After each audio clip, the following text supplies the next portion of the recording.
El Papa Francisco, hospitalizado desde el viernes y aquejado de una neumonía bilateral, respira sin asistencia mecánica, puede levantarse y tiene un corazón que resiste muy bien, indicó este miércoles el Vaticano en un momento de creciente preocupación por el estado de salud del pontífice de 88 años.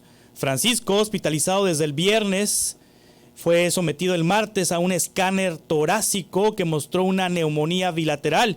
Sigue presentando un cuadro clínico complejo que requiere tratamiento médico adicional, según el último parte médico publicado el martes por la noche.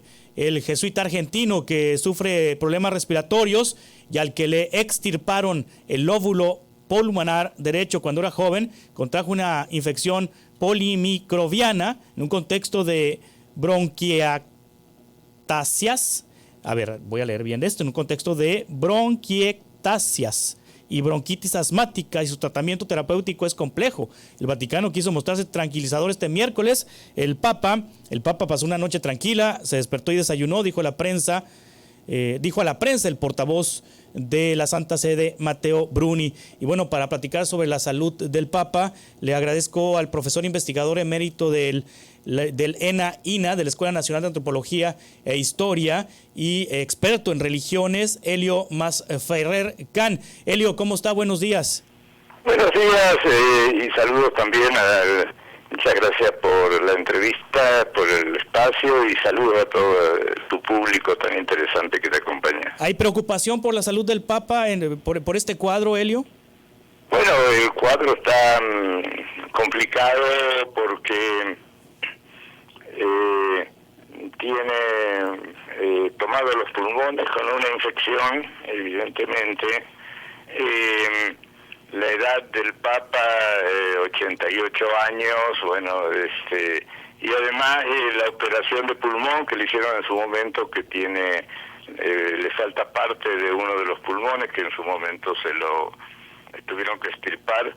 Entonces sí hay mucha preocupación, pero también debemos entender que probablemente sea uno de los enfermos mejor atendidos del mundo, ¿no? Claro, por supuesto, Elio. Sí, ni más ni menos, como usted lo dice, Elio. ¿Hay posibilidad de que renuncie el Papa? No, el Papa ha dejado un mandato que en el caso de quedar así tipo vegetal, él renuncia. Pero no es el cuadro, o sea, el cuadro todavía está muy lúcido, ¿no? Sí. Ha desarrollado iniciativas muy importantes y el Vaticano, la oficina de prensa se ha ocupado de decir que está leyendo los periódicos, que recibe un informe de la marcha de la institución, etcétera, ¿no? Como para que quede claro que no está esa renuncia automática que dejó en forma de testamento, ¿no? Sí, el Papa Francisco ha nombrado en el colegio cardenalicio a la mayor parte de los cardenales electores. Quiere decir que cuando ocurra su ausencia pudiera sucederlo un Papa de otro país distinto a Europa, y que pudiera sucederlo un Papa con un corte progresista. Es una buena hipótesis. También debemos entender que ha designado cardenal a un sector de los cleros progresistas de Europa y Estados Unidos. Sí. Y entonces y eludido cuidadosamente no designar ningún cardenal de derecha, salvo algunos compromisos medio raros que ha tenido. Entonces, en definitiva, creo que la elección podría ser alguien así del tercer mundo, llamémosle. Sí. Pero no descartaría que pueda ser alguien. Por ejemplo, él ha designado cardenal a obispos muy progresistas de Estados Unidos. Sí. Pienso en el obispo de San Diego, que ahora lo trasladó a otra diócesis más importante. que ha defendido el divorcio, etcétera, y cosas así progresistas para Estados Unidos, y que lo designó soslayando a José Gómez, que del Opus Dei, que era el obispo de el arzobispo de Los Ángeles, que él es el eterno aspirante a ser cardenal y nunca lo ha puesto, ¿no es cierto? Porque, bueno, el Opus Dei lo tiene congelado, ¿no? Sí. Entonces, creo que lo mejor no es hacer vaticinios, porque por ahí no resulta. Definitivamente la persona que sea designada tiene que tener un buen manejo de la estructura de la Iglesia, y simultáneamente la estrategia de Francisco es reivindicar una Iglesia misionera. Entonces, en ese sentido, apoyó con el capelo cardenalicio a personas de Asia, de África, etcétera, lugares muy marginales, incluso de Oceanía, ¿no? La isla de Tonga Tonga, que es un estado independiente, tiene un cardenal, ¿no? Es una isla que viven 30.000 personas, pero que la mayoría es católica, etcétera.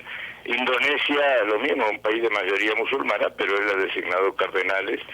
Designó también 2 cardenales de la Sociedad del Verbo Divino, una congregación misionera católica que tiene un excelente trabajo en Asia, ¿no? Incluso ha venido aquí a México, tienen misioneros trabajando en México, ¿no? Entonces, creo que la mayoría del colegio va a designar a alguien con propuestas progresistas, ¿no? Sí, es la primera vez en la historia de la Iglesia, Elio Masferrer, especialista en religiones, es la primera vez en la historia de la Iglesia que hay un colegio cardenalicio tan plural y tan representativo de los 5 continentes. Sí, porque es una buena pregunta, porque antes dominaban los italianos y los europeos, sí, y norteamericanos, ¿no? En cambio, ahora los italianos ya no son el 40% o algo así que eran. Tienen una presencia sí, importante, eso sí, pero no es tan fuerte.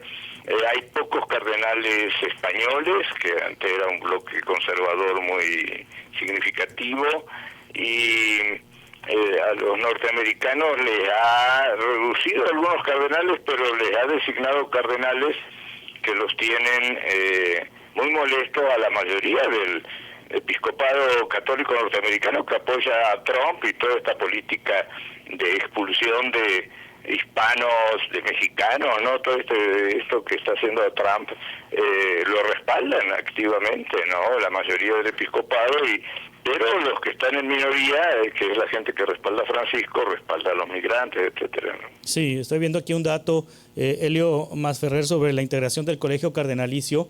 Son 130, si me equivoco en el dato, me corrige, por favor. Son 130 electores hasta el momento, que son los menores de 80 años. ¿Sí? Más o menos, por ejemplo, hizo una jugada maestra, o sea, por alguna negociación que sería interesante saber, designó un cardenal a los legionarios de Cristo, que pierde el derecho a voto ahora en abril, por ahí, que cumple ya los 80 años. Sí. Pero lo sacó del gobernadato de la Ciudad del Vaticano, que es de alguna manera el gobernador de la Ciudad del Vaticano, y puso a una mujer, con lo cual le quitó el control de la parte externa del cónclave, ¿no? Ahora que está de moda con la película el tema. Sí. Y puso a una monja, ¿no? O sea, él ha hecho una serie de movidas previendo justamente no solo la composición del colegio cardenalicio, sino también, mientras está funcionando el cónclave, quién controla la Gendarmería Vaticana y la Guardia Suiza, que eso es un poco la Fuerza Armada del Vaticano, ¿no? Sí. Y entonces pone a una mujer. Sí.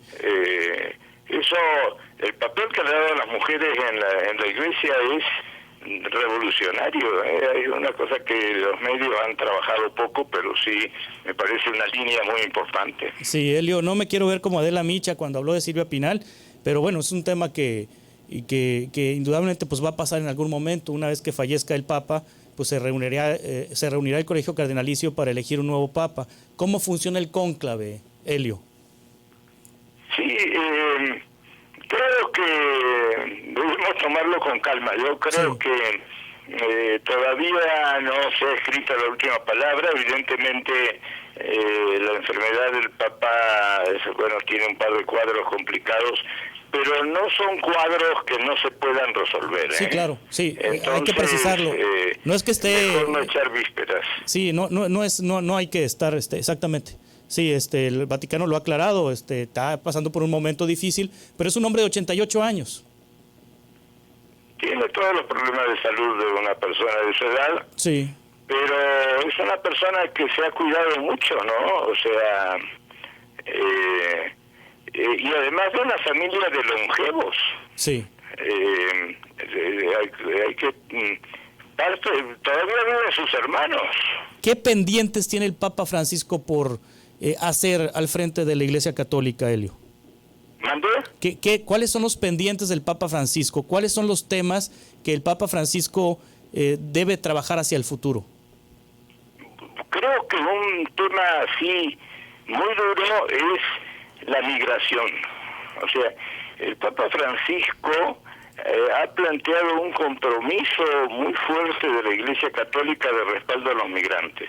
Sí. Y esto ha implicado una situación muy complicada entre los católicos del primer mundo, llamémosle, europeos, norteamericanos, que están, la mayoría de los católicos en estos países son bastante conservadores y respaldan las opciones de derecha anti-inmigrantes, ¿no?